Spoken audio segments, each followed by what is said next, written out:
নাম জানে না, পিঠা খাচ্ছি, পিঠার নাম জানি না এবং অনেকে বানাইতেও পারে না কোন পিঠা কেমন, যাতে পিঠার আমেজটাতে চলে আসে, পিঠার আমেজটা চলে আসে। তো এই উদ্দেশ্যে আমরা আমাদের যে ছোট বাচ্চারা আছে এদেরকে পিঠার সাথে পরিচয় করে দেওয়ার জন্য মূলত এই প্রোগ্রামটি আয়োজন করা। আমাদের মাঝে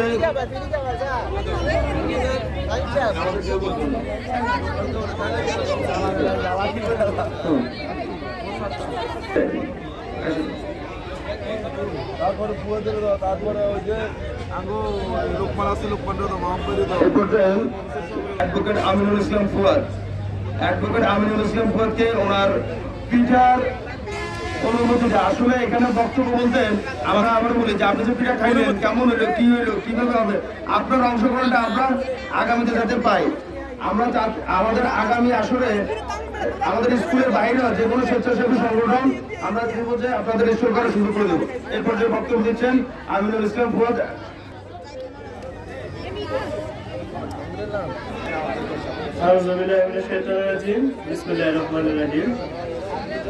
লাইফশন একাডেমি কর্তৃক আয়োজিত আজকের এই পিঠা উৎসবে আমার সামনে উপবিষ্ট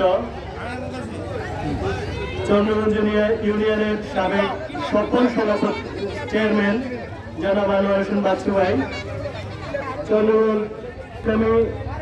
চন্দ্রগঞ্জ ইউনিয়ন শাখার সম্মানিত আমির আমাদের সবার প্রিয় হান্নান ভাই, আরও উপস্থিত আছেন আমাদের সবার প্রিয় আমাদের আরজু ভাই, যিনি গত কিছুদিন আগে সফলতার সাথে হাজিরপাড়া হামিদিয়া হাই স্কুলের সভাপতি মনোনীত হয়েছে। উৎসব হয়েছে তখন আমরা এখানে সমানদের কাছে আমাদের সাবেক দুইবার সফল চেয়ারম্যান জনাব আনোয়ার হোসেন বাচ্চু ভাই, যিনি প্রতাপগঞ্জ স্কুলের মনোনীত সভাপতি এবং আমাদের হাজিরপাড়া হামিদিয়া হাই স্কুলের সম্মানিত সভাপতি, তো দুইটা আমাদের ঐতিহ্যবাহী দুইটা শিক্ষা প্রতিষ্ঠানের সম্মানিত সভাপতিরা আমাদের মাঝে উপস্থিত হয়েছেন। আমি লাইফশন একাডেমির পক্ষ থেকে ওনাদেরকে মোবারকবাদ এবং শুভেচ্ছা জানাচ্ছি। চন্দ্রগঞ্জ ইউনিয়ন এবং হাজিরপাড়া ইউনিয়নের সবগুলো শিক্ষা প্রতিষ্ঠানে আমরা চাই যে ওনাদের সুদৃষ্টি থাকুক এবং আমরা সব বিষয়ে চাই ওনারা প্রত্যেকটি শিক্ষা প্রতিষ্ঠানে ওনাদের নজর দিক, কেমন কোন প্রতিষ্ঠানে কিভাবে চলাফেরা করে, নিয়মানুবর্তিতা কি, এইসব বিষয়গুলোতে আমি আশা ব্যক্ত করব যে ওনারা একটু নজর দিবেন।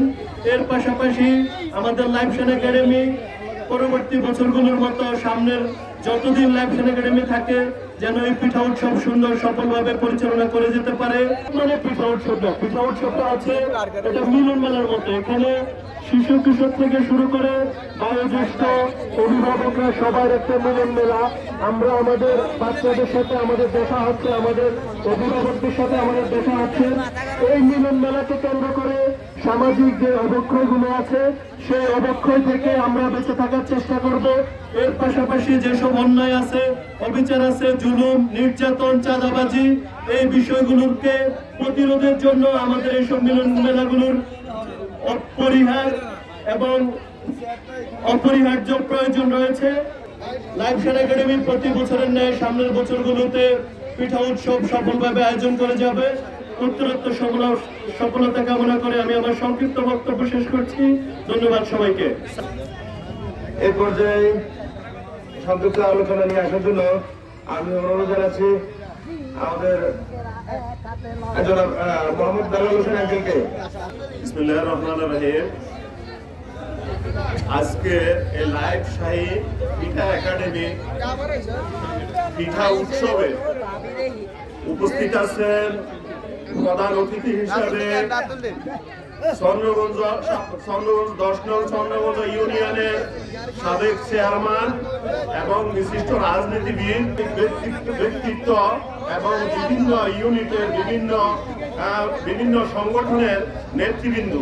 আমি কি বলবো, এ সুন্দর একটা অনুষ্ঠান দেখে আমাদের এই এলাকাতে আমি খুবই সন্তুষ্ট হয়েছি। আমি গত বছর এই পিঠা অনুষ্ঠানের আমি ছিলাম না, আমি শুনেছি, কিন্তু আজকে আমি দেখে আমি খুবই সন্তুষ্ট হয়েছি। এই সুন্দর একটা অনুষ্ঠান আমাদের লাইফশাইন একাডেমি অনুষ্ঠান উপহার দেওয়ার জন্য। আগামীতে এই সুন্দর অনুষ্ঠানগুলা তোমরা যেন বিভিন্ন জায়গায়, বিভিন্ন মহল্লায়, বিভিন্ন ইউনিয়নে সবাই এবং কি আমি আজকের এই সংক্ষিপ্ত বক্তব্য সবাইকে সালাম, শুভেচ্ছা, অভিনন্দন এবং সবাইকে সালাম জানিয়ে শেষ করার আমি জনাব আব্দুল হান্নান ভাই, আসলে আমাদের এই দেশের কিছু ট্র্যাডিশনালি জিনিসপত্র রয়েছে, সেগুলো আস্তে আস্তে বিলীন হয়ে যাচ্ছে। ইউনিয়নের স্বনামধন্য সুযোগ্য সাবেক চেয়ারম্যান জনাব আনোয়ার হোসেন বাচ্চু ভাই উপস্থিত আছেন, থানা বিএনপির সদস্য মাহবুবউদ্দিন পাটোয়ারি, রাজু ভাই, সাইন একাডেমি এবং আশেপাশের শিক্ষা প্রতিষ্ঠানগুলার কচিকাচা ছাত্রছাত্রীবৃন্দ উপস্থিত আছেন, সর্ব গার্ডিয়ান পিঠা উৎসব। আসলে আমাদের চিরাচরিত গ্রামীণ পিঠা যে তৈরি হতো এগুলা আস্তে আস্তে বিলীন হয়ে যাচ্ছে বাড়ি থেকে। আমরা এখন রেডিমেড খাবারের প্রতি আসক্ত হয়ে পড়ছি। আগে যেরকম বাড়িতে পিঠা তৈরি হতো, প্রত্যেকটা ঘরে ঘরে ছিল, এখন আর আমরা এই পিঠার স্বাদ পাই না। গত বছর এবং এই বছর এই পিঠার উৎসবকে জনসম্মুখে দুটা স্বনামধন্য হাই স্কুলের সভাপতি আছেন, ওই সকল বিদ্যালয়ে যদি পিঠা উৎসবগুলোর আয়োজন করা হয়, পাশাপাশি এই সামাজিক এবং পরিচ্ছন্ন বিনোদনের ব্যবস্থা করা হয়, তাহলে উদীয়মান যুব সমাজ, কিশোর কিশোরীরা মোবাইল আসক্তি এবং বিভিন্ন খারাপ কার্যকলাপ থেকে কর্তৃক এটাকে অনুসরণ করে আপনারা আপনাদের স্কুলগুলোর দায়িত্ব নেবেন। পাশাপাশি দেখবেন লাইফশাইন একাডেমি ক্রীড়া উৎসবের সম্মানিত সভাপতি জনাব আনোয়ার হোসেন বাচ্চু ভাই, লাইফশাইন একাডেমি গত বছর যে ক্রীড়া অনুষ্ঠান করেছে তার চেয়ে অনেক অনেক বেশি অনুভূতি পেয়ে গেছে। সংস্কৃত আসসালামু আলাইকুম। জনাব প্রফেসর সাইফুল ইসলাম স্যার, গ্রাম বাংলা ঐতিহ্যবাহী পিঠাপুলি উৎসবের আয়োজক, রানা ছাত্রী, সবাইকে ধন্যবাদ জানিয়ে আমি আমার আলোচনা শুরু করছি। হাসান ভাই, কেমন অনুভূতি ফিল করছেন যে মা খালারা যে পিঠাগুলি বানাইতেন? আমি আমার অনুভূতি প্রকাশ করার ক্ষমতা আরে বলছি যে এত সুন্দর একটা অনুষ্ঠান আমি গত 10 বছরে পাইনি। এত মজার একটা অনুষ্ঠান আমি মনে করি প্রত্যেক শিক্ষা প্রতিষ্ঠানের একটা অনুষ্ঠান করা দরকার। আমাদের পরের জেনারেশন পিঠার নামই ভুলে যাবে। আমি এখানে যত আইটেম নাম দেখছি, আমি এত পিঠার নাম জানতাম না আগে। আজকে আমি এখানে প্রত্যেক স্টল থেকে অন্তত একটা দুটা করে খাচ্ছি, যাতে ওদের নামগুলো আমার মনে থাকে। আমি ধন্যবাদ জানাচ্ছি রানা চৌধুরীকে, পাশাপাশি এই প্রতিষ্ঠানকে, এবং আমি অনুরোধ করব প্রত্যেক শিক্ষা প্রতিষ্ঠান যাতে এই ধরনের একটা অনুষ্ঠান করে, অন্তত তাহলে আমাদের স্টুডেন্টদের একটা শিক্ষার পাঠ হবে। ধন্যবাদ।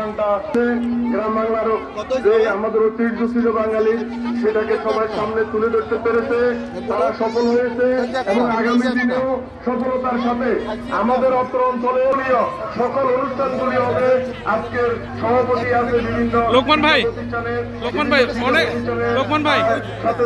ভাই অনেক বছর পর অবহেলা করা হয়েছে, যেন আজকে আমরা স্বাধীনভাবে যেভাবে মানুষ তাদের মত প্রকাশ করতে পারতেছে, মানুষ তাদের সুযোগ সুবিধা ভোগ করতেছে, সেটা যেন আমরা অধুর ভবিষ্যতেও যেন চালু থাকে সে আশাবাদ ব্যক্ত করে আমি লক্ষ্মীপুর জেলার মাটির মানুষের নেতা এবং ঢাকা বিশ্ববিদ্যালয়ের সাবেক সাহিত্য সম্পাদক এবং জাতীয়তাবাদী ছাত্রদল সারা বাংলাদেশের সাবেক সভাপতি এবং লক্ষ্মীপুরের কৃতি সন্তান সাবেক এমপি, বর্তমান বিএনপির যুগ্ম বিষয়ক সম্পাদক শহীদুদ্দিন চৌধুরী আলীর ভাইয়ের পক্ষে আগামীতে এই এলাকায় একটা শক্ত ঘাঁটি তৈরি করবে এই আশাবাদ ব্যক্ত করে আমি আমার আলোচনা শেষ করলাম। আসসালামু আলাইকুম।